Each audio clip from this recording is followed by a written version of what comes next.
मेरे प्यारे साथियों, वाहिगुरु जी का खालसा, वाहिगुरु जी की फतेह। परसों हमने देखा था साहिब श्री गुरु गोविंद सिंह जी महाराज की पावन रचना प्राणी परम पुरख पग लागो।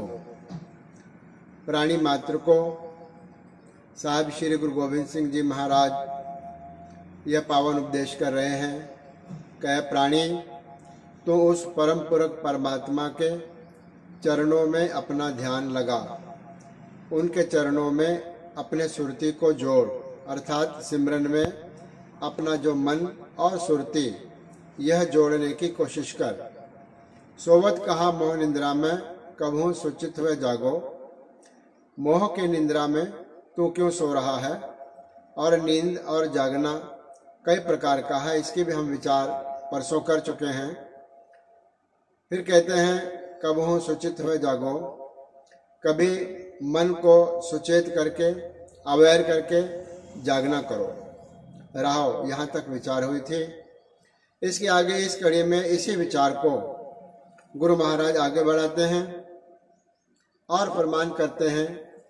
औरन कहा उपदेशत है पस, तोहे प्रबोध ना लागो। कहते हैं कि ए बंदे, तो लोगों को उपदेश क्यों करता है? जो उपदेश लोगों को करता है वह स्वयं पर तो नहीं घटाता, उसको स्वयं नहीं मानता। औरन कहा उपदेशत हैं पस, लोगों को, ए पशु वृत्ति वाले व्यक्ति, ए अनजान व्यक्ति, ए अज्ञानी व्यक्ति, तो लोगों को उपदेश क्यों करता है?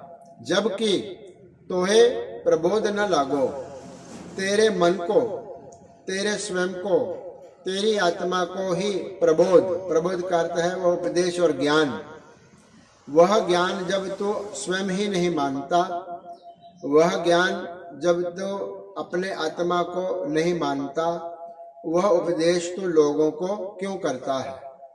सार भावार्थ यह होगा कि लोगों को कुछ उपदेश करने की अपेक्षा उस विषय को, उस उपदेश को पहले स्वयं माने। इसका अर्थ यह नहीं कि कोई किसी को उपदेश ना करे। उपदेश करना तब हमारा अधिकार बनता है जब हम उस विषय को, उस विषय के साथ जो जुड़े हुए विचार है, उन विचारों को अगर हम स्वयं उसको अपने जीवन में अपनाते हैं तो ही उपदेश करने का अधिकार बनता है।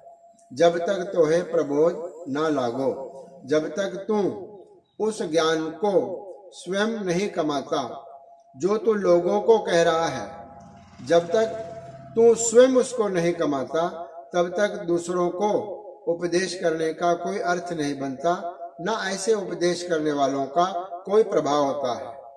इसलिए लोगों को उपदेश करने के बजाय अपने मन को उपदेश करना है।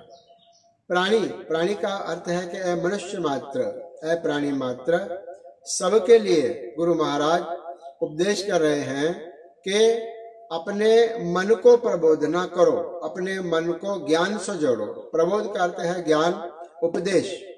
अपने ही को उपदेश करो, अपने आत्मा को उपदेश करो। फिर आगे कहते हैं सिंचित कहाँ परे बिखियन कह, कबहू बिखय रस त्यागो। सिंचित का अर्थ है जमा करना। आप क्यों जमा कर रहे हो? कहाँ परे बिखियन के। बिखियन का अर्थ है विषय विकार, काम, क्रोध, लोभ, मोह और अहंकार, यह विषय वस्तु है। और ईर्खा और द्वेष उसके साथ जुड़ते हैं। इसलिए यह कहते हैं कि सिंचित कहाँ परे बिखियन कह, तू अपने मन के अंदर इन विषय विकारों को क्यों संचन कर रहा है इनका? क्योंकि संचन तो करना है परमात्मा के नाम का, लेकिन व्यक्ति क्या करता है? यह जमा करता है अपने मन में बिखियन के विषय विकारों को, अपने मन में जमा करता रहता है। जितने भी विषय विकारों के विचार आते हैं वह विचार और कहीं जाते नहीं, वह हमारे मन में रहते हैं, वह हमारे अचेतन में रहते हैं। और जब जैसे ही इनको अवसर मिलता है, यह अचेतन से उठ खड़े होते हैं और हमारे सामने आ जाते हैं। इसलिए गुरुदेव महाराज जी ने कहा कि इस प्रकार का जो संचन है, जो विषय और विकारों से भरा हुआ है, हमारा मन है, इस मन को इस संचित किए हुए जो कर्म है, जो विचार और विषय है, इन विषयों विकारों से खाली कर दो। कब हूं विषय रस त्यागो। कभी ऐसा भी करो कि विषय रस का अर्थ है विषय विकारों में रस लेना या गलत प्रवृत्तियों के अंदर रस लेना, यह विषय रस है। विषय का अर्थ है जहर जैसे, जो विषय विकार हैं, जो विष के समान है, जो जहर के समान है, ऐसे मन के अंदर जो विचार आते हैं, इनको कहते हैं त्यागो।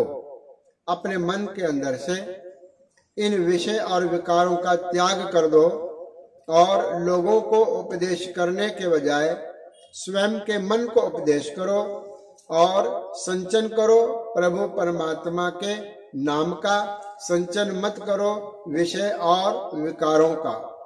और यह अगर संचन है तो इनके रस को विषय रस त्यागो। इनके रस का आप त्याग न करो, इनको छोड़ दो और इन रस और कस को छोड़कर असल जो रस है प्रभु परमात्मा के नाम का जो रस है, प्रेम का जो रस है, उस रस के अंदर अपने मन को जोड़ने का प्रयत्न करो। यहाँ पर राहु के बाद वाला एक बंद यहाँ पर संपूर्ण होता है। आगे यही विचार लड़ीवार चलेंगे। गुरु महाराज आगे क्या फरमान करेंगे, इसके विचार हम परसों करेंगे। आज इतना ही। धन्यवाद। गुरु रखा।